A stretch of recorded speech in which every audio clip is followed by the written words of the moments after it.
বলতেছি, প্রাউডলি বলবো যে আমি 2 সাবজেক্টে ফেল করছি, সেটা হচ্ছে ফিজিক্স আর একটা হচ্ছে ম্যাথমেটিক্স। পৃথিবীর একমাত্র নির্লজ্জ ব্যক্তি আমার মনে হয় সানজিদা রহমান। ম্যাথমেটিক্যাল আমি মাইক যে লিখি না এমন না, আমি লিখছি আলহামদুলিল্লাহ ভালো লিখছি, বাট আমার কমন পড়ে না ম্যাথগুলা।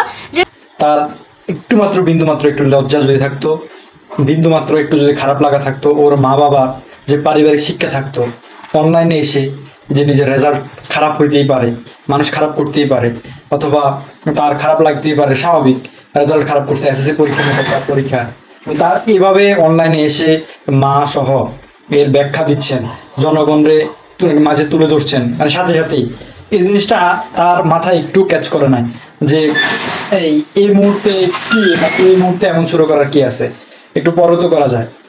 এটা আমার কাছে একদমই হাস্যকর মনে হলো। ওর মা সান্ত্বনা দিচ্ছে, সবকিছু ঠিক আছে, আমি বুঝলাম এগুলো ঘরোয়াভাবে তো অনেক কিছু করা যায়। ওর এই মুহূর্তে যার একটা রেজাল্ট খারাপ হয়েছে, এ সরাসরি প্রথমে আইসে লাইভে, যে কোনো মানুষের ব্যক্তিগত একটা জীবন বলে তো কথা থাকে, যে কোনো একটা সময় বলে তো কথা থাকে, বিষয়টা হচ্ছে এমন।